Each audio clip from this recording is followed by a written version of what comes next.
সূরা আলে ইমরানের 6 নম্বর আয়াতে আল্লাহ দলিল দিচ্ছেন, ওয়াল্লাযী ইউসাউবিরুকুম ফিল আরহামি কাইফা ইয়াশা লা ইলাহা ইল্লা হুয়াল আজিজুল হাকীম। আধুনিক যে তাফসীরগুলো পাওয়া যায় দেখবেন ওখানে আছে, তিনি সে আল্লাহ যিনি মায়ের রেহেমের ভেতরে তোমাদের আকৃতি তৈরি করেন। তাহলে আকৃতি বানানো, এই গঠন বানানোর দায়িত্ব কার? আরো জোরে বলেন কার? কোরআনে কারীম প্রমাণ দিচ্ছে, ফালিয়ানজুরিল ইনসানু মিম্মা খুলিকা মিম্মা দাফিক ইয়াখরুজু মিন বাইনিস সুলবি ওয়াত তারাইব। সূরা তারিকের ভেতরে আছে, আল্লাহ পাক বলেন মানুষকে নজর করে দেখে না যে কি জিনিস দিয়ে তারে বানালাম। বাবার স্ফলিঙ্গ দিয়ে দ্রুত গতিতে বের হয়ে যাওয়া এক ফোঁটা নাপাক পানি দিয়ে ওর জন্মের উৎস। এটা শরীর থেকে বের হলে শরীর নাপাক হয়ে যায়, গোসল ফরজ হয়ে যায়। পৃথিবীর কোন মার্কেটে দোকানে যার 4 আনাও দাম নেই আছে? কেউ ফ্রি দিলেও নেবে? বলে না কেন? এটা বের হওয়ার সঙ্গে সঙ্গে মায়ের রেহেমের ভেতরে যখন যায়, বিজ্ঞান এখন প্রমাণ করছে এক একটা ফোঁটার ভেতরে কম পক্ষে 40,000 মানুষ বানানোর ক্ষমতা আছে। বাবার স্ফলিঙ্গ থেকে মায়ের রেহেম পর্যন্ত যেতেছে, জরায়ুর সাথে ধাক্কা লেগে দেওয়ালের সাথে তাল লেগে অনেকে পুড়ি মারা যায়। ওই রেহেম পর্যন্ত পৌঁছাতে পারে হয়তো 1টা 2টা 5টা 7টা 13টা পর্যন্ত বাচ্চা এই দুনিয়ায় ক্যালিফোর্নিয়া একজনের হয়েছে। আমি যেহেতু একজন, তাহলে আমি ওই 40 লাখের ভেতরে মাত্র একজন। কথা বলেন।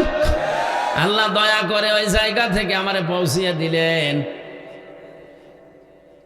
বিজ্ঞান এখন দেখতে পাচ্ছে গবেষণা করে, এই বীর্যটা যাবার পরে বাবার এই নাপাক বীর্য দিয়ে আল্লাহ 4টা জিনিস তৈরি করে, চুল, রগ, হাড় আর পর্দা। কয়টা? বলেন বলেন। মায়ের রেহেমের ভেতরে যে নাপাক পানির থলি আছে, এইটা দিয়ে আল্লাহ আরো 4টা জিনিস বানায়, রক্ত, গোশত, চর্বি আর চামড়া। 4 4 8টা জিনিস যখন এক হয়, আল্লাহ পাক বলেন আমার বান্দা আর বান্দি বানাতে আমি আল্লাহ 5টা জিনিস আমার রব নামের খাতিরে দান করি। ওয়াজআলা লাকুমুস সামআ ওয়াল আবসারা ওয়াল আফইদা ইলা আখির আয়াত।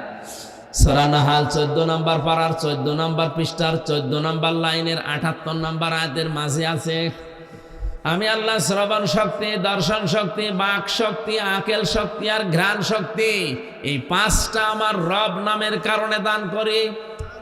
দিনাজপুরবাসী মগজ যদি থাকে মাথায়, চিন্তা করেন আল্লাহ যদি ওই সময় একটাও কম দিত, আপনি হতেন কিন্তু অপূর্ণাঙ্গ। দর্শন শক্তি যদি আল্লাহ না দিত, আপনি কানা হয়ে দুনিয়ায় আসতেন। কথা বলেন না কেন? অনেক কানা দুনিয়ায় আসে না। আপনি যদি কানা হতেন তখন বুঝতেন কি ঠেলা। কুমিল্লায় একবার খাবার খাচ্ছিলাম, পাশে দেখে এক অন্ধ, বিদ্যুৎ চলে গেল, আমরা হাউমাউ করছি, কোথায়? তাড়াতাড়ি জেনারেটর চালু করেন। কারেন্ট কোথায় গেল? আলো নেই। মাত্র 2 মিনিটের ভেতর ওনাদের জেনারেটরও নষ্ট, আলোর ব্যবস্থা করতে পারে নাই। অন্ধ আমার হাত চেপে ধরে বলছে, হুজুর মাত্র 2 মিনিট কারেন্ট চলে গেছে, আপনি চিল্লাচ্ছেন, অথচ আজ 42 বছর আমার জীবনে কারেন্ট নেই। 2 মিনিটের ভেতরে যদি আপনি এত চিল্লা পাল্লা করেন, আমি 42 বছরে তো আমার কান্নাকাটি করার দরকার কি? যে আল্লাহ হারিয়েছি আমি ছাড়া দুনিয়ায় কেউ জানে না। আপনি একটু চিন্তা করেন, যারা অন্ধ, উনি ওই দিন একটা তথ্য বলেছিলেন, হুজুর আপনারা যারা চোখওয়ালা মানুষ স্বপ্ন দেখেন, কিন্তু আমরা যারা অন্ধ তারা স্বপ্ন দেখি কিন্তু কিছু দেখতে পাই না, শুধু আওয়াজ শুনি। কত বড় নিয়ামত এই দর্শন শক্তি আল্লাহ পেটের ভেতরে আপনাকে দিয়েছেন। আল্লাহ পাক বলেন ৮ ৫ ১৩টা যখন এক হয়ে যায় তখন ওর আকৃতি তৈরি করার জন্য ফেরেশতারা আমাকে ৪০ দিন পরে যেটা পাল্টায় আমারে জিজ্ঞাসা করে এটা করব কি, এর ছেলে বানাবো না মেয়ে বানাবো। ইয়াখলুকু মা ইয়াশাউ ইয়াহাবু লিমান ইয়াশাউ ইনাসা ওয়া ইয়াহাবু লিমান ইয়াশাউ যুকুর। সূরা শুরার 49 নম্বর আয়াতে আছে আল্লাহ পাক বলেন তিনি সৃষ্টি করেন যেভাবে ইচ্ছা, কাউকে মেয়ে কাউকে ছেলে। এই যে কাউকে মেয়ে কাউকে ছেলে, সিদ্ধান্ত আসে কার থেকে? বলেন বলেন। আল্লাহ সিদ্ধান্ত নিয়ে লোকটাকে বানিয়েছে পুরুষ ছেলে। এটা যে এখন বলে না আল্লাহর আইন আমার ভালো লাগছে না, আমি মেয়ে হয়ে যাব, আল্লাহর চাইতে বেশি বোঝে। চুয়াডাঙ্গায় আমি প্রথম হাফেজ হওয়ার পরে যেদিন তারাবি পড়ালাম, চুয়াডাঙ্গা শহরের পাশে একজন ভালো আলেম ছিলেন, উনি পেছনে দাঁড়িয়ে আমার তেলাওয়াত ছিল সূরা ইউসুফের আকালা নিসওয়াতুন ফিল মাদিনাতি ইমরাতুল আজিজি, এই আয়াতের পরবর্তীতে নামাজ শেষ করার পরে বলছে হাফেজ সাহেব দরজা এখনো খুলিনি। দরজা খুলিনি মানে ইউসুফ নবীকে জামা ধরে টান দেওয়ার পরে উনি যে দৌড় দিয়েছিলেন দরজার কাছে যাওয়ার পরে দরজা খুলেছে না, উনি দৌড় দেওয়ার সঙ্গে সঙ্গে দরজা খুলে গেছে না। তাফসীরে খাজেন মুফাসসির লিখেছেন উনি যখন জুলাইখা টান দিয়েছে পেছন দিক থেকে, আল্লাহ পাক ফেরেশতা জিবরাইলকে সামনে এনে একটা চিঠি ধরেছিলেন। চিঠিটার ভেতরে লেখা ছিল আমি তোমার মালিক বলছি তুমি কিন্তু জেনা করতে পারো না। আলাকাদ হাম্মাদ বিহি ওয়া হাম্মা বিহা, আল্লাহ পাক বলেন জুলাইখা যেভাবে রাজি হয়ে গিয়েছিল জেনা করার জন্য, ইউসুফ নবীও কিন্তু ঝুঁকে পড়েছিলেন। ঠিক আছে অর্থ? না না আপনি আলেন, হুজুর তো কিছু বলেন না, আপনার দোষ না, আপনি তো লাইনের লোক। এই যে হুজুর বসে আছে এত বড় পাগড়ি মাথায় দিয়ে, ঠিক আছে অর্থ? না না অর্থ ঠিক না।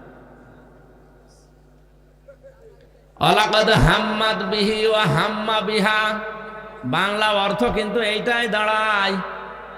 জুলাইখা যেমন সব কাপড় চোপড় খুলে রাজি হয়েছে জেনা করার জন্য, ইউসুফ নবীও কিন্তু রাজি ছিলেন, কারণ মানুষের ভেতরে একটা চাহিদা আছে, উনিও তো মানুষ না ফেরেশতা। এই হিসাবে বাংলা অর্থ যদি করি আমার ঈমান থাকবে, নবীর উপর একটা তহমত চলে যাচ্ছে। আল্লাহ পাক পরের শব্দে জানিয়েছেন লাউলা আর বুরহানা রব্বি, যদি তার রব তাকে কিছু বুরহান দলিল প্রমাণ না দেখাতেন। তাফসীরে অনেকগুলো নাম এসেছে, তার ভেতরে একটা আল্লাহ পাক ফেরেশতা জিবরাইলকে একটা চিঠি দিয়ে সামনে দাঁড় করিয়েছিলেন। ফেরেশতা এসে বলে দেখো এদিকে তাকাও, তোমারও মন ওদিকে ঝুঁকে গেছে, কারণ যেমন তেমন মহিলা না, কিসের পরিমণি আর কিসের ঐশ্বরিয়া। এটা বিশ্ব সুন্দরী ছিল ওই সময়। আমি হাদিসে পড়েছি তামাম দুনিয়ায় 4 জন মহিলাকে আল্লাহ সব চাইতে বেশি সৌন্দর্য দান করেছিলেন, তার ভেতরে জুলাইখা 3 নম্বরে। সব চাইতে বেশি সুন্দরী ছিলেন পৃথিবীতে আমাদের আদি মাতা হযরতে হাওয়া আলাইহিস সালাম। 2 নম্বরে ইব্রাহিম নবীর দ্বিতীয় প্রথম স্ত্রী হযরতে সারা। 3 নম্বরে এই জুলাইখা। 4 নম্বরে আমাদের নবী মুহাম্মদ রাসূলুল্লাহর ছোট মেয়ে ফাতিমাতুজ জোহরা রাদিয়াল্লাহু তাআলা আনহা। তামাম দুনিয়া এত সুন্দর করে আল্লাহর কাউকে বানাননি, কিয়ামত পর্যন্ত বানাবেন কিনা তাও জানি না। পুরুষের ভেতরে যে 2 জন মানুষের নাম আমরা জানি সবচাইতে সুন্দর ছিল, তার 1 নম্বরে আমাদের নবী মুহাম্মদ রাসূলুল্লাহ, 2 নম্বরে ছিলেন হযরত ইউসুফ। তাহলে পৃথিবীর শ্রেষ্ঠ সুন্দর সুন্দরী দাঁড়িয়ে আছে, যৌবনের চাহিদা আছে, সব কমপ্লিট, 10টা দরজায় তালা লাগানো। ইউসুফ নবী কিন্তু এই দৃশ্যটা দেখে সব কাপড় চোপড় খুলে যখন জুলাইখা দাঁড়িয়ে আছে কিনে ঝুঁকে পড়েছিলেন। আল্লাহ প্রথমবার এইটাই দিয়েছে, ওয়ালাকাদ হাম্মাত বিহি ওয়া হাম্মা বিহা। একটা বিহি দেওয়া আছে আর একটা বিহা দেওয়া আছে, একটা পুরুষ একটা মহিলা। মানুষ হিসাবে দুই জনেরই চাহিদা ছিল, কিন্তু ইউসুফ নবীকে আল্লাহ দলিল দেখিয়েছেন, এই জন্য তিনি সব কিছু বাদ দিয়ে দৌড় দিলেন। দরজার কাছে যখন যাচ্ছিলেন, মুফাসসির লিখেছেন ইউসুফ নবী ওই সময়ও কিন্তু ধারণা করে না যে দরজা খুলতে পারে, কারণ তিনি জানতেন যখনই আসেছি দরজাগুলো তালা লাগিয়েছে, একটা দুইটা না 10টা দরজায় তালা লাগানো। উনি আল্লাহর উপরে ভরসা করে গিয়েছেন, একেবারে দরজার কাছে যে দেখে না দরজা খোলে না। আল্লাহ পাক এইটাই জানিয়েছেন, আল্লাযীনা জাহাদু ফিনা লানাহদিয়ান্নাহুম সুবুলানা। এখানে কিন্তু সাবিল দেয়নি, আল্লাহ সবুল দিয়েছেন। কোন মানুষ যদি আল্লাহর পথে চেষ্টা করে চলার জন্য সিদ্ধান্ত নিয়ে, মহান আল্লাহ তাকে হেদায়েতের রাস্তা দেখাতে হাজারো দরজা খুলে দেন। আপনি শুধু দাঁড়িয়ে যাবেন। ইমানের উপরে এই কঠিন পরিস্থিতিতে, যৌবনের চরম মুহূর্তে এত বড় পদস্খলন যেখানে হওয়ার কথা, টিকেছিলেন। আল্লাহ এইটা লক্ষ্য করেছিলেন যে এত কঠিন জায়গায় টিকে থাকা অত সহজ না, কারণ বানিয়েছে কে? ভেতরের অবস্থা জানে কে? এরপরে ইউসুফ নবী যে পরীক্ষায় পাশ করে দরজা পর্যন্ত এসেছে, আল্লাহ পাক বলেন এবার আমার কুদরত আমি দেখালাম। দরজার কাছে এসে উনি কয়েক সেকেন্ড দাঁড়িয়েও ছিলেন। পেছনের দিকে তাকিয়ে দেখে যে মহিলা পেছন থেকে টান দিয়েছিল জামা ছিঁড়ে তার হাতে এক টুকরা চলে গেছে, ধরতে পারে নাই। ইউসুফ নবী পেছনে ঘুরে সামনে ঘুরে দেখলেন দরজা খুলে গেছে। আপনি যদি টিকে থাকতে পারেন, সর্বশেষ যে জায়গায় আপনার রাস্তা শেষ, ওখান থেকে আমার আল্লাহর রহমত শুরু হয়। ইন্নাল্লাযীনা ক্বালু রাব্বুনাল্লাহু সুম্মা ইসতাকামু তাতানাজ্জালু আলাইহিমুল মালাইকা। আল্লাহ পাক বলেন, কোন মানুষ যখন বলে আল্লাহ তুমি আমার রব, এই কথা বলার পরে টিকে থাকতে পারে, দৃঢ় হতে পারে, সিদ্ধান্ত নিয়ে অটল থাকতে পারবে। পৃথিবী একদিকে কিন্তু আমার রব একদিকে, এই মনে করে যারা ইমানের উপরে থাকতে পারে, তাতানাজ্জালু আলাইহিমুল মালাইকা, তাদের বিপদে আপদে আমি আল্লাহ ফেরেশতা নাযিল করে সাহায্য করি। দিনাজপুরবাসী কোরআনের এই আয়াতের দিকে তাকান। তাতানাজ্জালু এটা মজারে, বর্তমান ভবিষ্যৎ, প্রেজেন্ট ফিউচার। মালাকুন এক বচন, মালাইকা বহু বচন। আল্লাহ কেন এই শব্দগুলো আয়াতের ভেতরে দিলেন? কিয়ামত পর্যন্ত যারা সত্যি আল্লাহকে রব বলে কঠিন পরিস্থিতিতেও টিকে থাকতে পারবে। আপনি নিরপেক্ষ দৃষ্টিতে শোনেন, আল্লাহর কসম এ কোরআনে কারীম আমার সামনে, আমি নিজে এই বাস্তবতা দেখে এসেছি। আল্লাহ যে ফেরেশতা নাযিল করে তাদেরকে সাহায্য করে, ফেরেশতা এসে কি বলে? আল্লাহ তাখাফু ওয়ালা তাহজানু, কোনো ভয় নেই, কোনো চিন্তা নেই। কিসের ভয়, কিসের চিন্তা? হয়তো ওই লোকটা ওই সময় মারা যাওয়ার মুহূর্তে চিন্তা করতে পারে, আল্লাহ যে কঠিন জায়গায় আমি আছি, কঠিন পরিস্থিতিতে আছি, এই জায়গায় থাকা অবস্থায় যদি আমি মারা যাই, তাহলে আমার সন্তানের কি হবে, আমার স্ত্রীর কি হবে, আমার যে সম্পদের পাহাড় আছে, আমার বিভিন্ন ব্যবসা প্রতিষ্ঠান আছে, এগুলোর কি হবে, কে দেখবে? আল্লাহ পাক যেন কানে কানে ফেরেশতাদেরকে দিয়ে বলাই, বল তোর কোনো চিন্তা নেই, তুই চলে যা, তোর ওগুলো আল্লাহ দেখবে। এটা বলার কথা কারণও আছে। জেলখানাতে থাকার সময় এক কয়েদি, কারারক্ষী এসে বলছে, হুজুর একজনের ফাঁসি হওয়ার কথা, রাত 10টা 1 মিনিটে ফাঁসি। ওনারে মাগরিবের পরে বললাম, স্যার আপনার ফাঁসি হবে, আপনি প্রস্তুতি নেন। উনি বলছে, কারারক্ষী ভাই আর কয় ঘন্টা আছে? বলে এখন 3 ঘন্টা।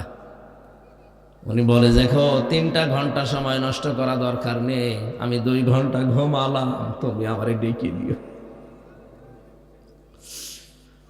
দিনাজপুরবাসী আমরা আছি কোন জগতে, তারাও তো এই জগতেরই মানুষ। মাত্র 3 ঘন্টা পরে যার ফাঁসি, সেই লোকটা বলছে 2 ঘন্টা পরে আমারে ডেকে দিও, আমি এখন ঘুমিয়ে গেলাম। অথচ তার ছেলে ঘুম হয়ে আছে।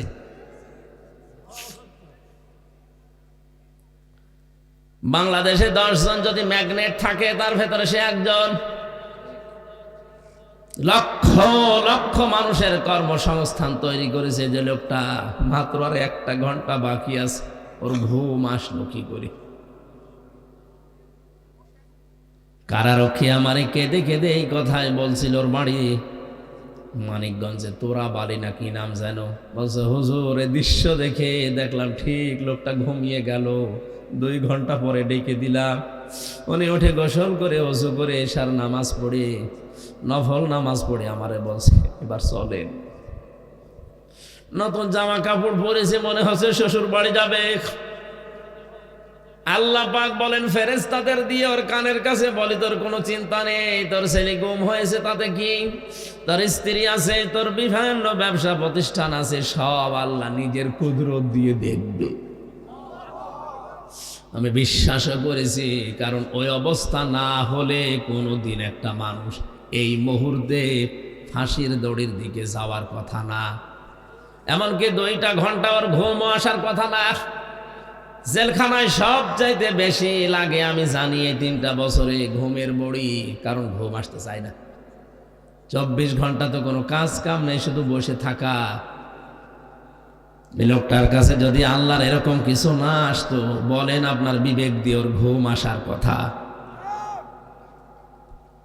আয়াতের পরবর্তীতে আল্লাহ বলেন আবশিরু বিল জান্নাতিল্লাতী কুনতুম তুআদুন। জান্নাতের সুসংবাদ গ্রহণ করো, যার ওয়াদা আল্লাহ তোমাদের সাথে করেছে। দিনাজপুরবাসী আমি যেটা বোঝানোর জন্য পর্যন্ত এসেছিলাম, হযরতে ইউসুফ নবী কিন্তু চেষ্টা করার পরে আল্লাহর রহমত তিনি পেয়েছেন। কথা বলেন ঠিক কিনা? আর যে মানুষগুলোর নাম দেখলাম, আলেমগুলোর নাম এখানে লেখা আছে, আলেমদের ইবাদত বন্দেগী ওই পর্যায়ে যায় না, এই জন্য আল্লাহর কিছু আমরা দেখতেও পাই না। 3 নম্বরে আলেম বলা হয় তাদেরকে, যে মানুষগুলো আল্লাহর নিষিদ্ধ কাজ থেকে সুযোগ থাকার পরেও বিরত থাকে। এটা আজ অনেক সাধারণ মানুষ না, আলেমদের ভেতরে এটা আমাদের নেই। সুযোগ না পেয়েই ছাড়ে না, সুযোগ পেলে তো আল্লাহর রাস্তায় চালায় না, এটা আলেমের বৈশিষ্ট্য না। আর সুযোগ আছে সব ওকে পরিবেশ, কিন্তু না আপনি যাবেন না, এইটাই তো আলেম।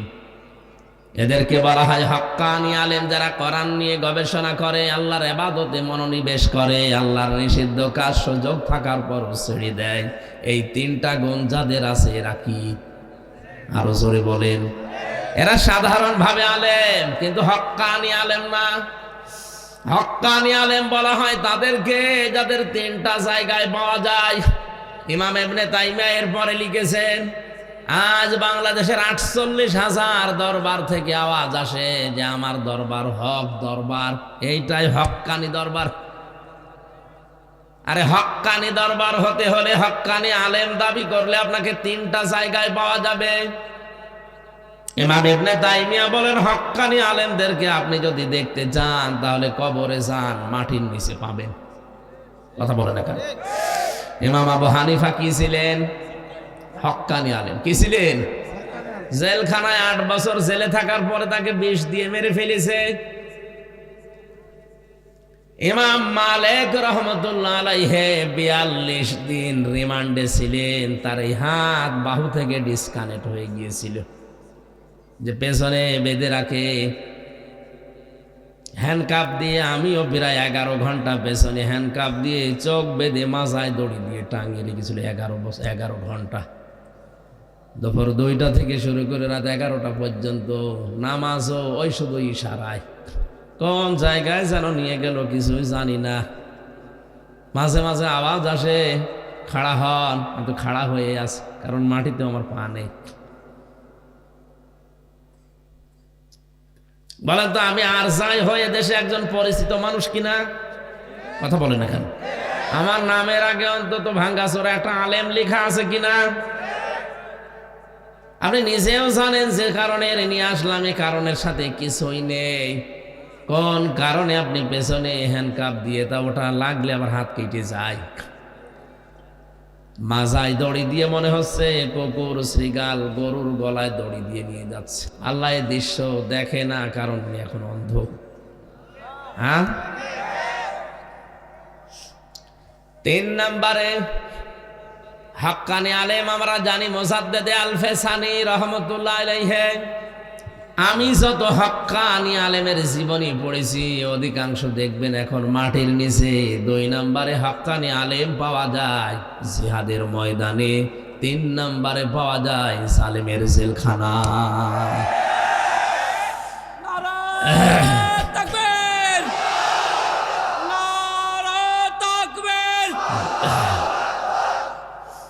আমরা হক্কানি আলেম খোঁজার জন্য বিভিন্ন দরবারে যাই, গাছতলায় যাই, আস্তানায় যাই। কে বলেছে একটা অন্যায় দেখে যে লোকটা প্রতিবাদ না করে চুপ করে থাকে, নবীজির ভাষায় ওই লোকটা বোবা শয়তান। আরো আসতে বলেন।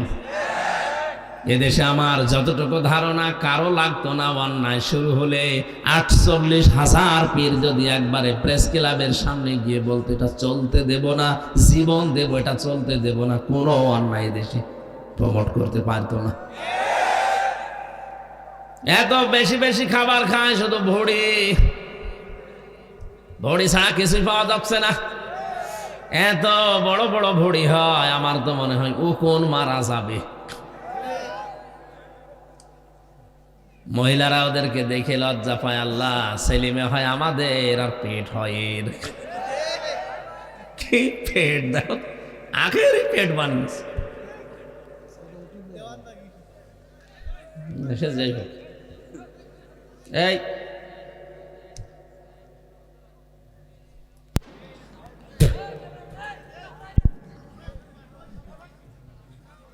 ঠিক আছে, জ্বরের বড়ি খেয়ে আসলাম তো, গার ভেতরে ঘেমে সব চলে যাচ্ছে। আবার বাতাস করলে তো ঝামেলা, গলা বসে যাবে।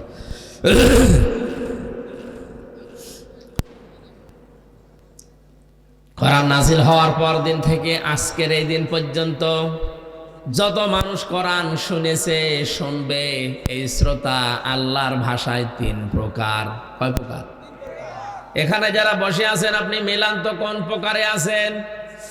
আল্লাহ পাক বলেন 1 নম্বরে শ্রোতা কোরআনের তারা হবে। ওয়াকালাল্লাযীনা কাফারু লা তাসমাউ লিহাযাল কুরআনি ওয়ালগাউ ফীহি লাআল্লাকুম তাগলিবুন।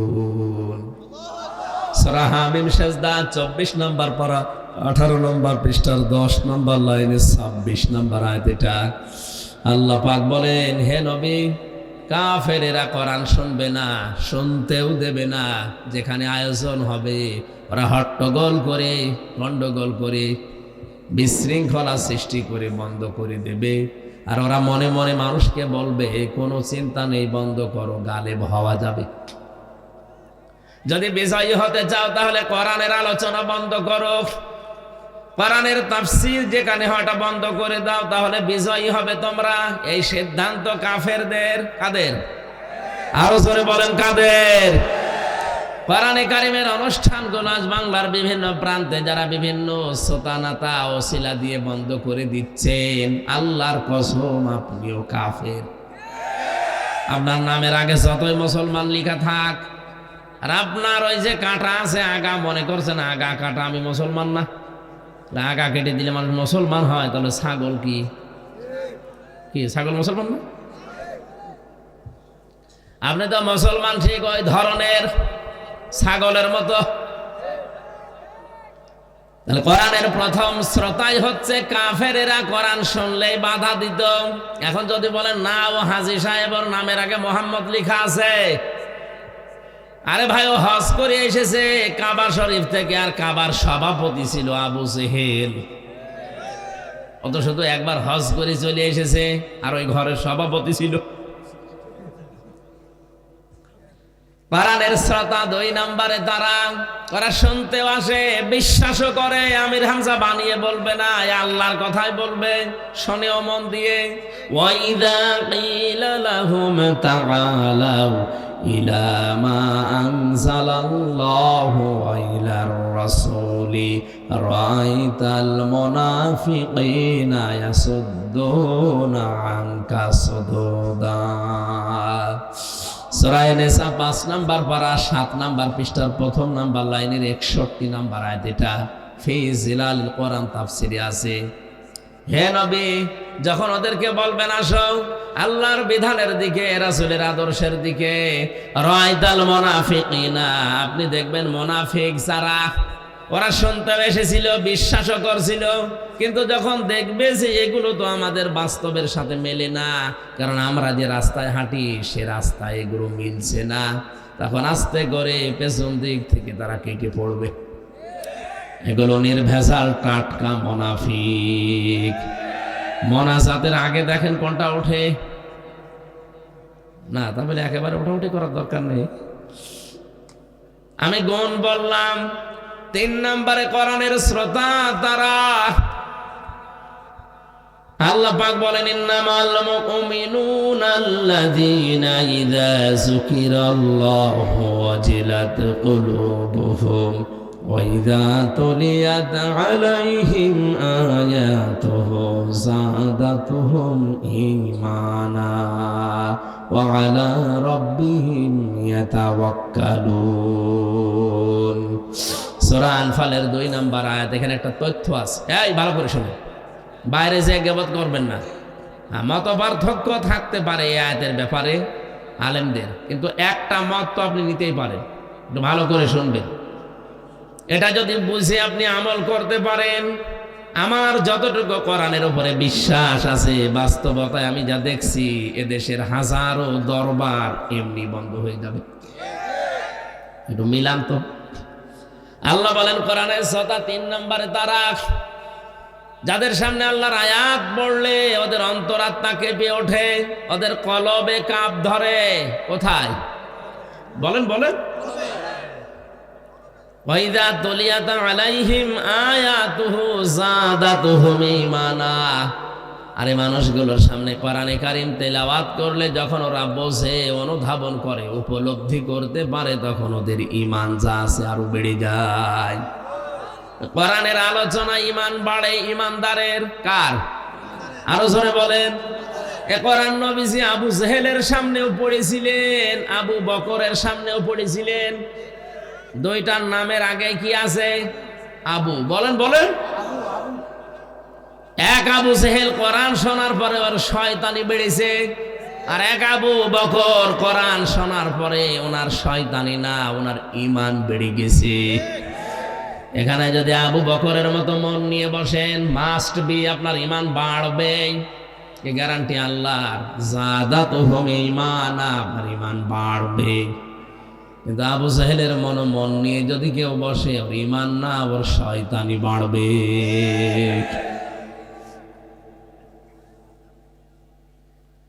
আমরা জানি পৃথিবীতে যদি কাউকে জিনে ধরে, ভূতে ধরে, পরিতে ধরে, আমরা দেখি তাকে সূরা নাস ফালাক আয়াতুল কুরসি পড়ে ফু দিলে চলে যায়।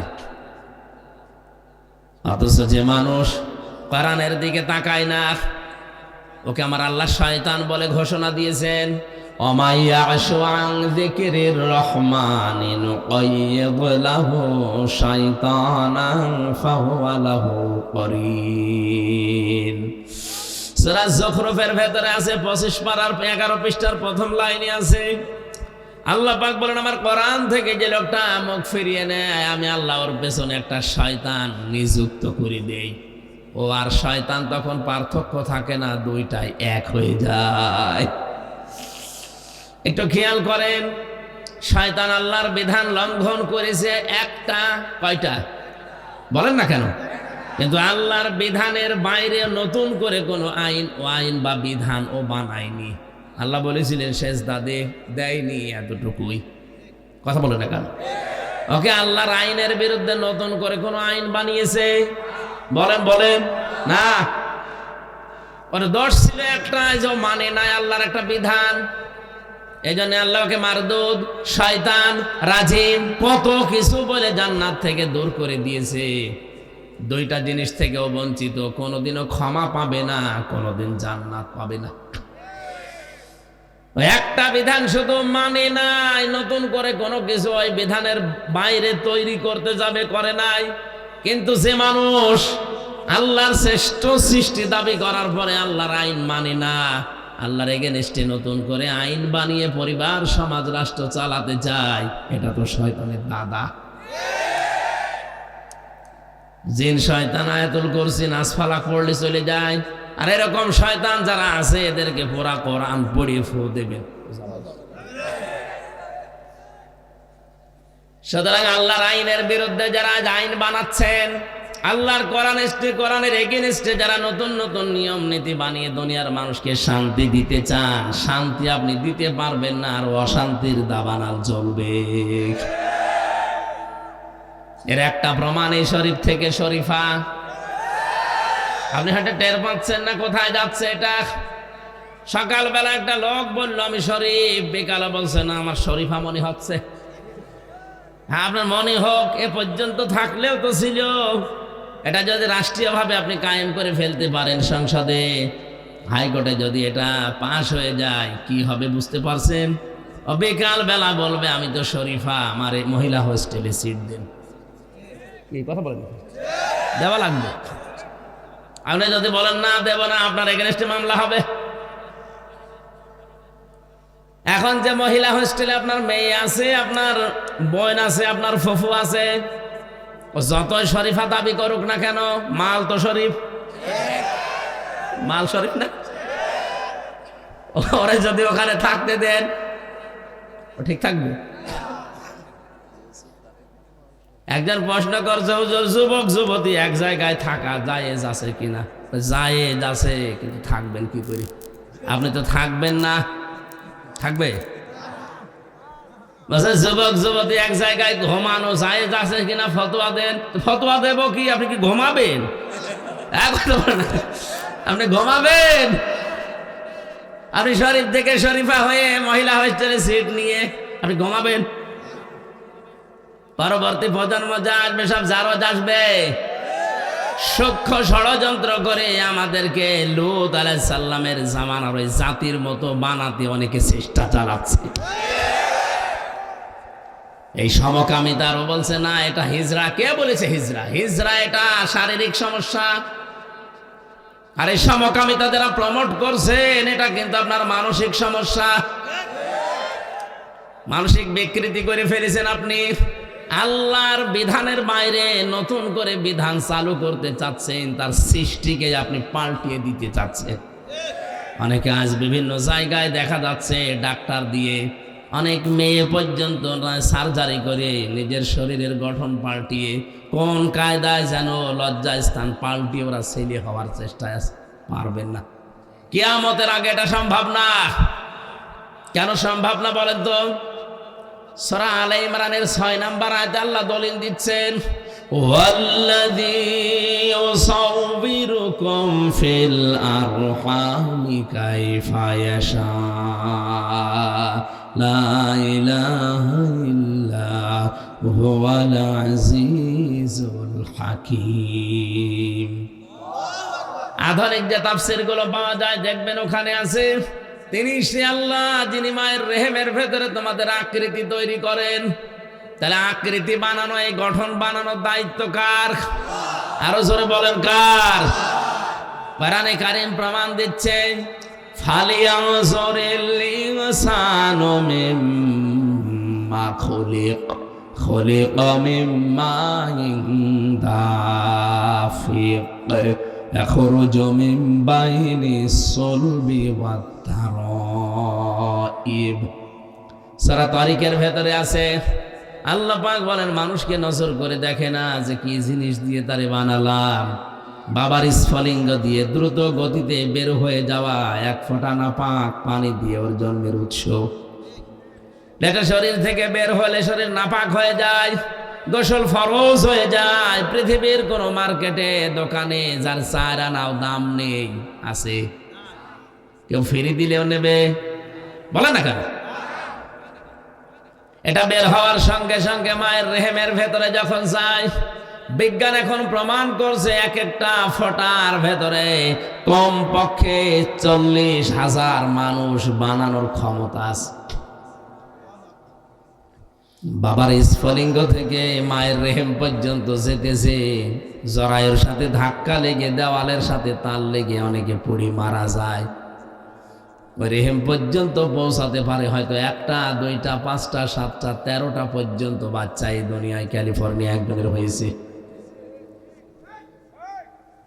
আমি যেহেতু একজন, তাহলে আমি ওই 40 লাখের ভেতরে মাত্র একজন। কথা বলেন। আল্লাহ দয়া করে ওই জায়গা থেকে আমারে পৌঁছিয়ে দিলেন।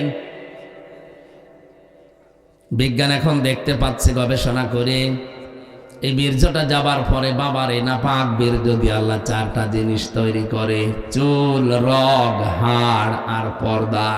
কয়টা? বলেন বলেন।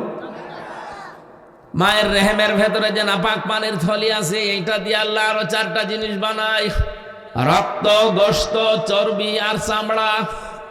4 8টা জিনিস যখন এক হয়, আল্লাহ পাক বলেন আমার বান্দা আর বান্দি বানাতে আমি আল্লাহ 5টা জিনিস আমার রব নামের খাতিরে দান করি।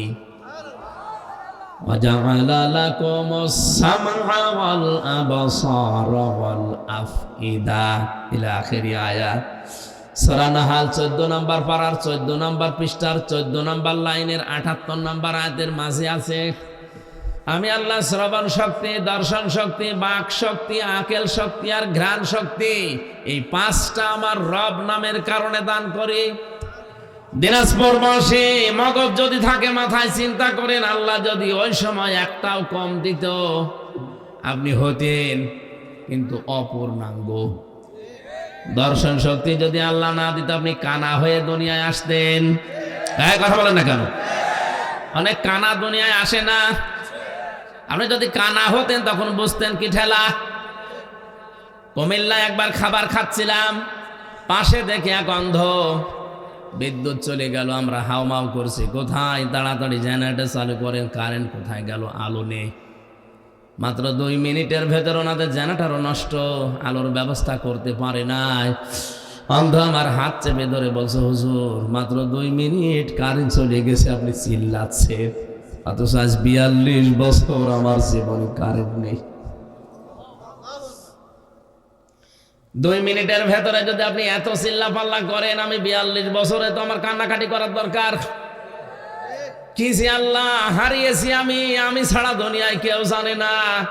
আপনি একটু চিন্তা করেন, যারা অন্ধ, উনি ওই দিন একটা তথ্য বলেছিলেন, হুজুর আপনারা যারা চোখওয়ালা মানুষ স্বপ্ন দেখেন, কিন্তু আমরা যারা অন্ধ তারা স্বপ্ন দেখি কিন্তু কিছু দেখতে পাই না, শুধু আওয়াজ শুনি।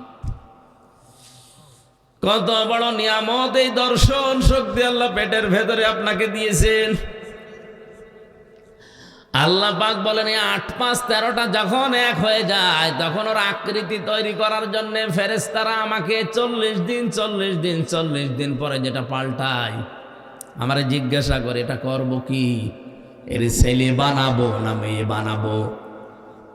ইয়াখলুকু মা ইয়াশাউ ইয়াহাবু লিমান ইয়াশাউ ইনাসা ওয়া ইয়াহাবু লিমান ইয়াশাউ যুকুর। সূরা শুরার 49 নম্বর আয়াতে আছে, আল্লাহ পাক বলেন তিনি সৃষ্টি করেন যেভাবে ইচ্ছা, কাউকে মেয়ে কাউকে ছেলে। এই যে কাউকে মেয়ে কাউকে ছেলে, সিদ্ধান্ত আসে কার থেকে? বলেন বলেন। আল্লাহ সিদ্ধান্ত নিয়ে লোকটাকে বানিয়েছে পুরুষ ছেলে। এটা এখন বলে না আল্লাহর আইন আমার ভালো লাগছে না, আমি মেয়ে হয়ে যাব। আল্লাহর চাইতে বেশি বোঝে। সুতরাং পাগলামি যারা করছেন আপনারা থামেন। আপনারা কোন উদ্দেশ্যে করছেন কেউ ধরতে না পারলো, আলেমরা ধরে ফেলেছে। জাতিকে আপনারা আল্লাহর গজবে ফেলার জন্য চেষ্টায় আছেন। লূত নবীর জামানায় এই গোনাটা চালু হওয়ার কারণে আল্লাহ তাদেরকে ধ্বংসই শুধু করেননি, ওই জায়গাটা ডেড সি, মৃত সাগর বানিয়ে দিয়েছে জর্ডানে। এখনো পৃথিবীর ইতিহাসে আছে না নেই? ওখানে কোনো কিছু ডোবে না, সব বেশি থাকে। আপনি নিজে দেখে আসেন। এই গজবের যদি বাংলাদেশেও গ্রাস করে আর চালু হয়ে যায়, আল্লাহর কসম এই সমকামিতার কারণে বাংলাদেশটা আল্লাহ ডুবিয়ে দিতে পারে। এমনিতেই ডোবার ভেতরে আছি আমরা। কক্সবাজারের যে বিশাল সমুদ্র, আমার মনে হয় 50 হাত উঁচু হয়ে যদি একবারে পানি আসে, দেশটা আর খুঁজে পাওয়া যাবে না। আপনি কার ভরসায় এ কাজ করেন? একটু ভয় আসে না মনের ভেতরে?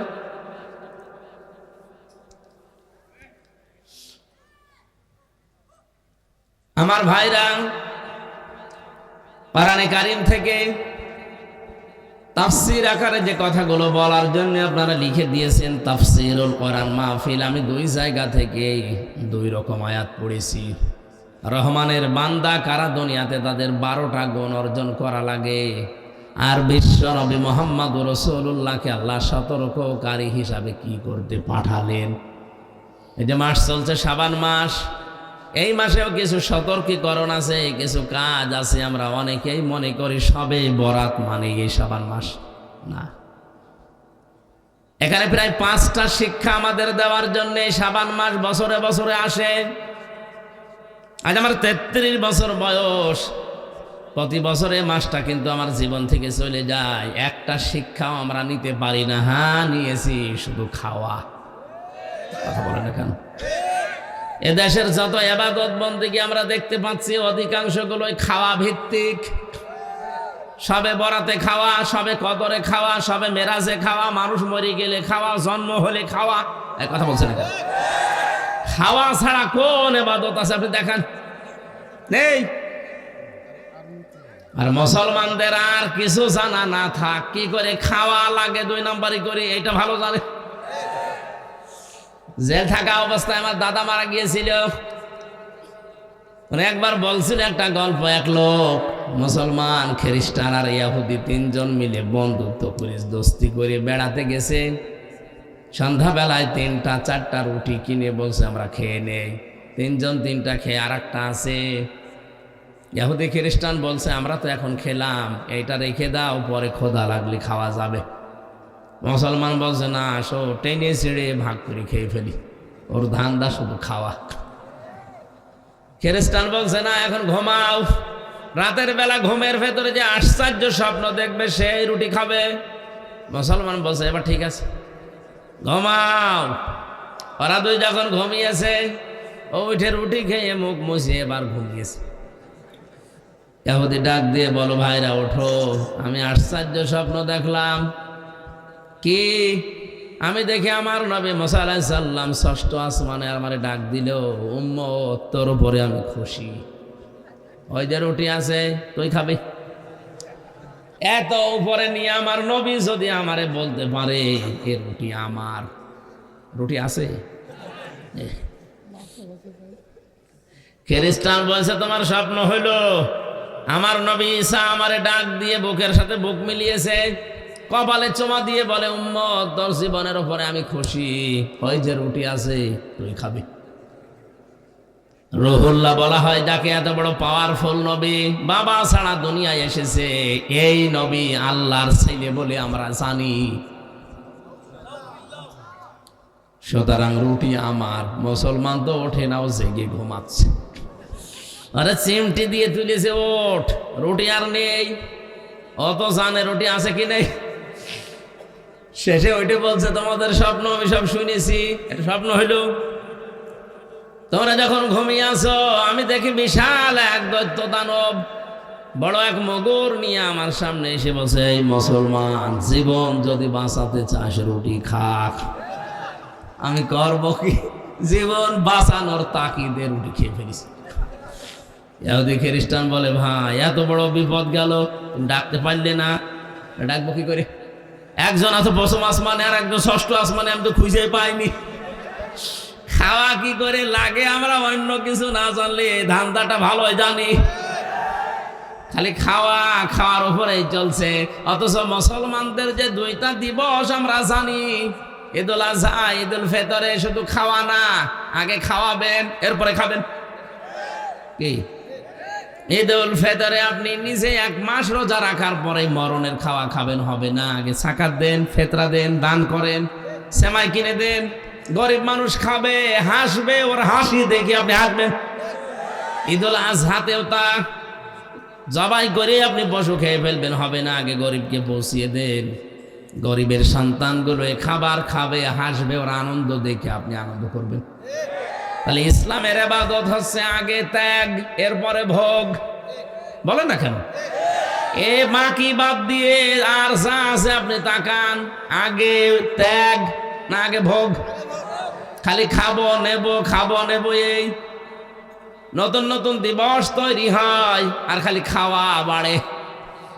এই যে কয়েকদিন আগেও একটা দিবস, কয়েকদিন পরে আসবে 14ই ফেব্রুয়ারি, এটাও একটা দিবস অনেকে বানিয়েছে।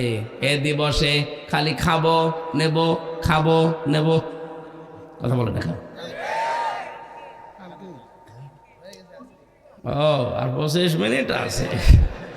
এনাকে অনেকে এখানে টাকা পয়সা 1 বছর ধরে গুছিয়েছে, উনি ওই শরীফাকে ফুল কিনে দেবে।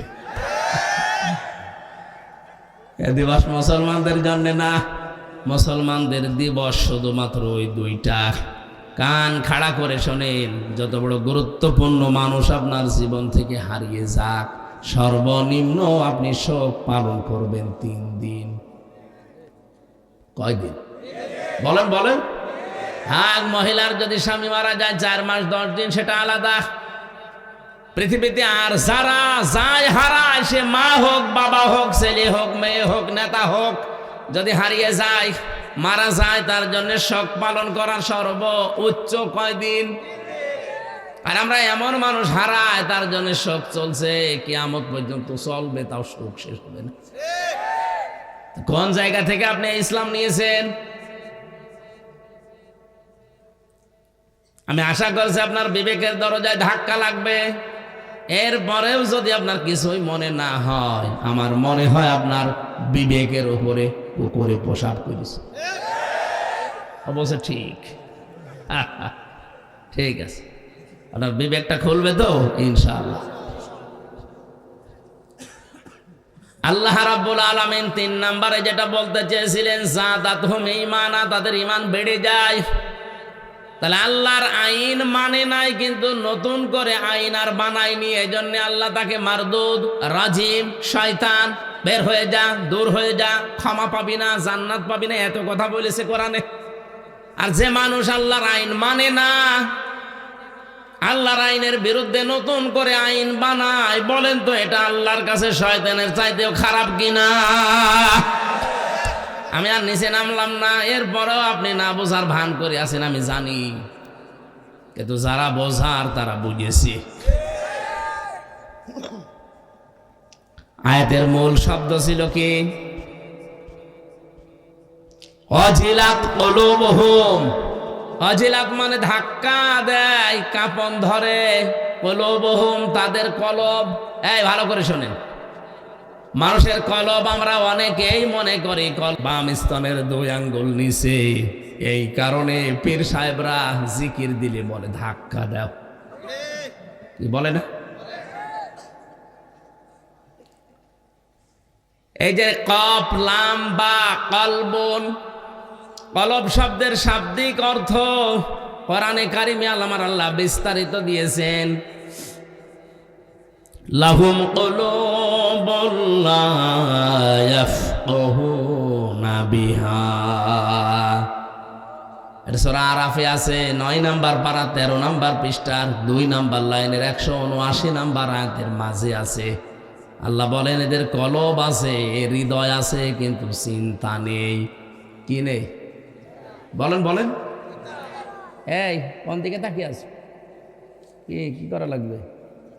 আরে ভাই ঠিক আছে, আমার সব মনে আছে। আগে ভালো করে শোনেন, আমি প্রশ্ন করবো পরে। যদি বলতে না পারেন, আপনি এখানে বসাচ্ছেন।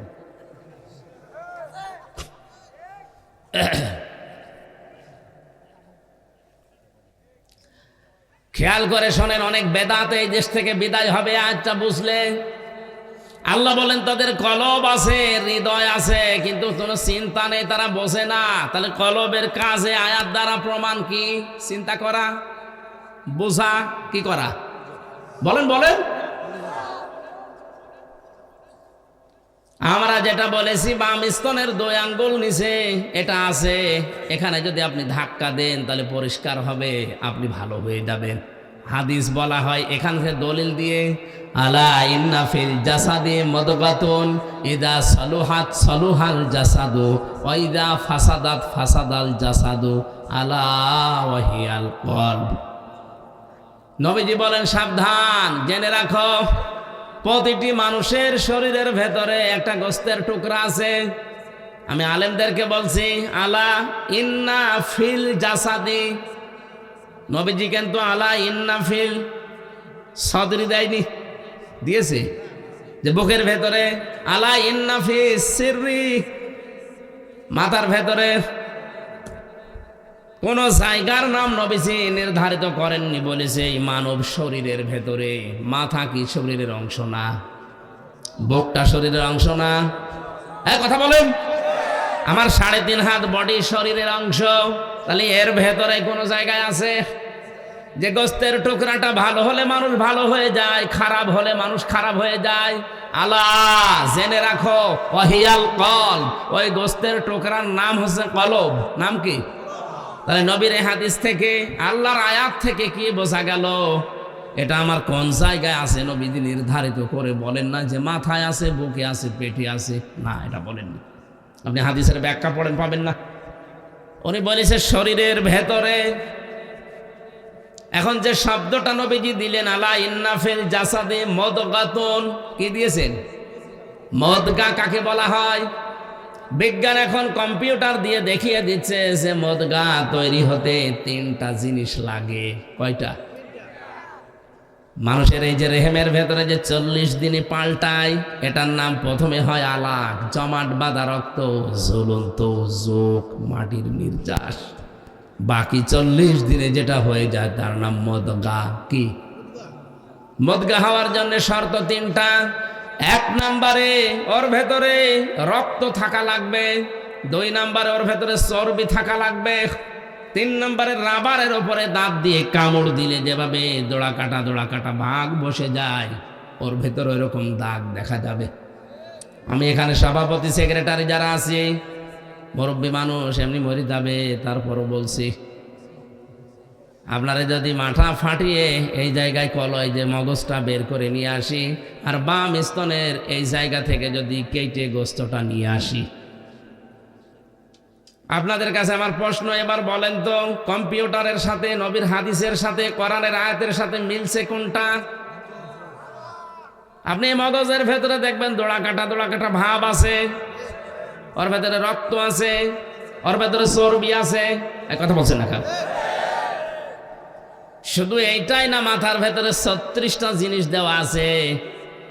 এর সামনে যেটা ফ্রন্টাল লব, অক্সিপিটাল লব, কম্পিউটার থাকলে আপনার এখানে আমি একেবারে হাতে কলমে দেখিয়ে বুঝিয়ে দিতে পারতাম। আপনি তারপরেও দেখবেন মানব দেহের এই যে বিভিন্ন জায়গায় যে জয়েন্টগুলো আছে, মাথার মগজ নিয়ে সব নিচে দেখতে পারবেন। কলবের কাজ চিন্তা করা। আল্লাহর নবীর ভাষায়ও এটা যদি খারাপ হয়ে যায় মানুষ খারাপ হয়। এবার আপনার বিবেক দিয়ে বলেন, মানুষ কি চিন্তা করে বুক দিয়ে না মাথা দিয়ে? বলেন। সবগুলোই তো মিলছে এই জায়গা। হ্যাঁ, যদিও আলেমদের মতভেদ আছে এটা নিয়ে, কিন্তু মিলছে তো আমি দেখছি এই জায়গায়। তা আপনি যে বললেন বাম স্তনের 2 আঙ্গুল নিচে ধাক্কা মার, ওটা পরিষ্কার হবে, জিনিস তো ওখানে নেই, বুক ব্যথা হবে। আর আমার মনে হয় বাম স্তনের 2 আঙ্গুল নিচে যে গোস্তের টুকরা, ওইটা পরিষ্কার হলে মানুষ ভালো হয় না। মানুষ ভালো হয় যখন এইটা পরিষ্কার হয়। আজ এইটা পরিষ্কার নেই, এই জন্য ঘুষ খায়। এইটা পরিষ্কার নেই, এই জন্য জেনা করে। এইটা পরিষ্কার নেই, এই জন্য আল্লাহর বিরুদ্ধে আইন বানায়। এইটা পরিষ্কার থাকলে জীবনের কাজ করতে পারতো না।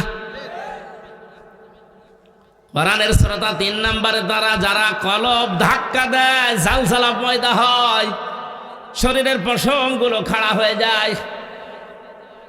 وَإِذَا سَمِعُوا مَا أُنزِلَ ইলার রাসূলি তারা আ'য়ুনাহুম তাফিদু মিনাদ দাম'i মিম্মা আরাফু মিনাল হক ইয়াকুলুনা রাব্বানা আমান্না ফাকতুবনা মা'আশ শাহিদিন।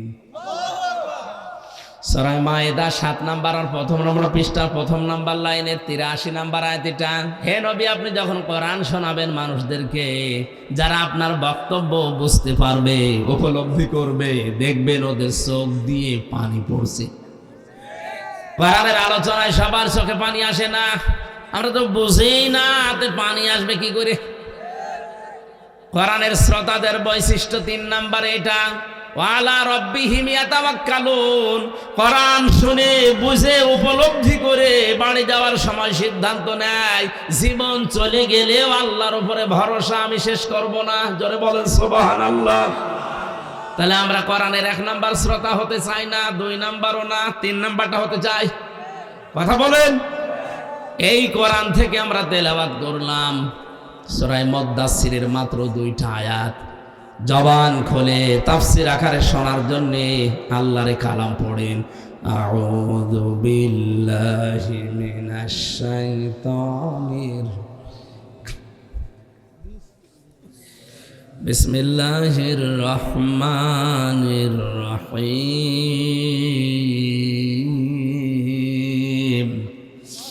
ইয়া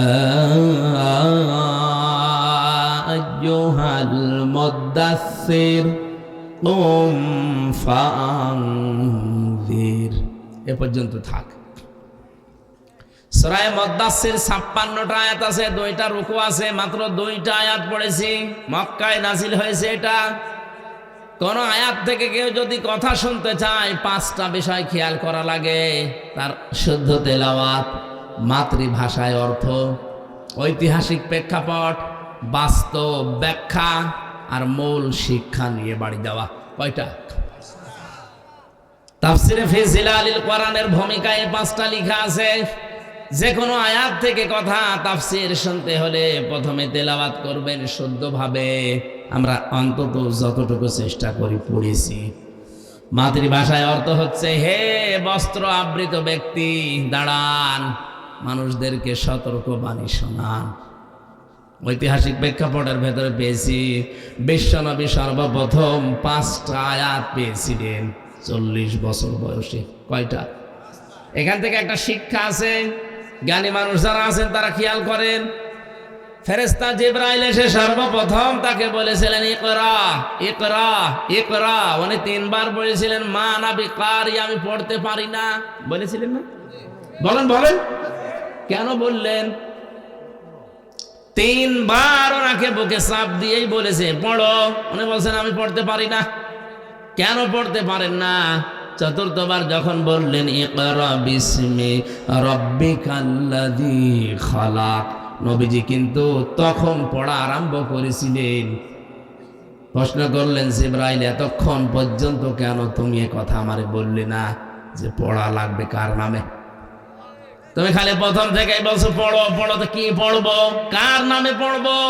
যখনই বললেন রবের নামে পড়ো, আমি পড়া আরম্ভ করেছি। শুধু আরম্ভ করিনি, 5টা আয়াত তোমার সাথে পড়েছি। এখান থেকে উম্মতদেরকে শিক্ষা দিতে চাইলেন, পৃথিবীর উম্মতেরা পড়তে বললেই পড়া যাবে না, পড়া দেখা লাগবে ওটা রবের নামে পড়া হচ্ছে কিনা। আজ আমাদের সিলেবাসগুলোর দিকে তাকান তো, রবের নামে পড়া আছে। আরো যেগুলো ছিল তুলে দিয়ে এমন এমন দৃশ্য যেখানে দিয়ে দিয়েছে, মানে একবারও কি চিন্তা আসে না? বিশ্বনবী নবুয়ত পাওয়ার 1ম নাম্বারে শিক্ষা দিলেন উম্মতেরা পড়া পড়লেই হবে না, রবের নামে পড়তে হবে। রবের নামে না পড়লে মানুষ যে শিক্ষিত হয় কিন্তু জানোয়ার হয়, তার প্রমাণ আমি নিজে দেখেছি। এ চোখে দেখলাম একজন ওযু করছে, 5.5 বছর 6 বছরের ছেলে পায়ে পানি ঢেলে দিচ্ছে। ছাত্র ওস্তাদের পায়ে, শিক্ষকের পায়ে ময়লা আছে, এই জন্য ছোট্ট হাত দিয়ে পরিষ্কার করে দিচ্ছে পানি ঢেলে। আমি এইটাও দেখেছি এই চোখে। ভার্সিটিতে ক্লাস চলছে, শিক্ষককে ছাত্র জুতা দিয়ে পিটাচ্ছে। যে শালা তোরে মেরেই ফেলবো। শিক্ষক বলছে বাবা তুই আমারে মাফ কর, জীবনে আর ক্লাস নেব না। বলছে না শালা তোরে আমি দায়িত্ব দিলাম তুই করলি না, তোরে মেরেই ফেলবো। এটাও ছাত্র ওইটাও ছাত্র, কথা বলেন না কেন? এটা কেবল শুরু করেছে, এ মানুষের মতো মানুষ হচ্ছে কারণে পড়েছে ইকরা বিসমি রাব্বিকাল্লাযী খালাক। ও পড়েছে কার নামে? আরো জোরে।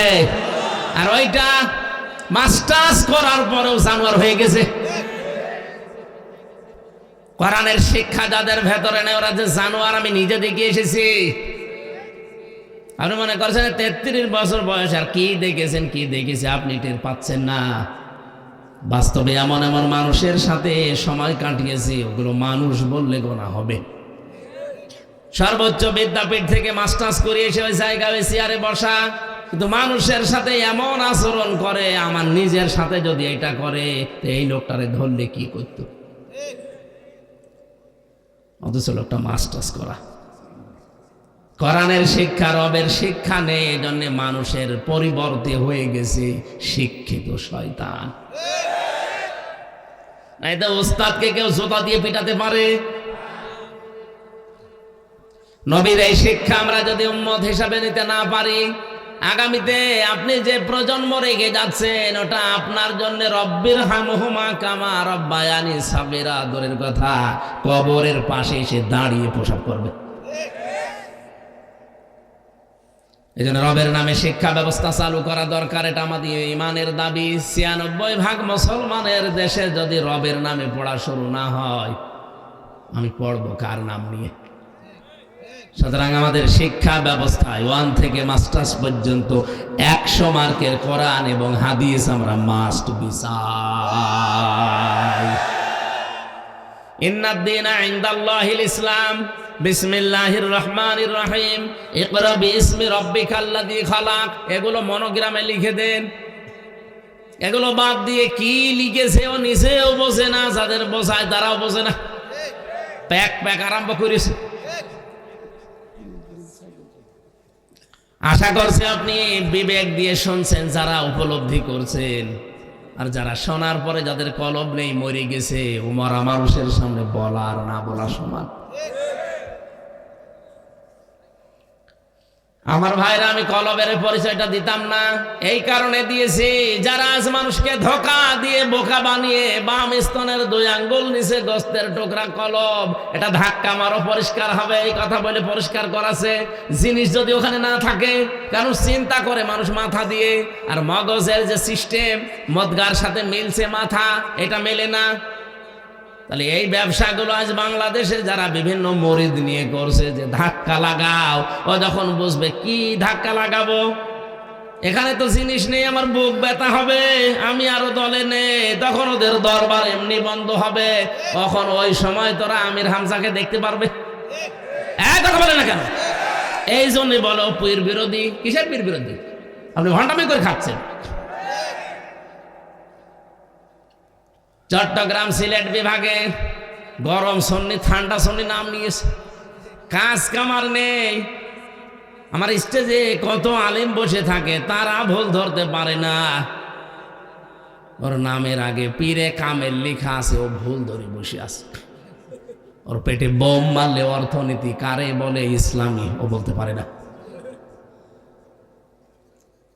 48,000-এর উপরে পীর। আমি অহংকার করে বলছি না, আল্লাহর কসম আমি অহংকার করে বলছি না। 48,000 পীর আছে দেশে, হাতে গোনা কয়েকটা বাদ দিয়ে ইসলামী অর্থনীতির যে নিয়ম নীতিগুলো আছে 27টার উপরে যদি কেউ বলতে পারে, আমি বলে দেবো।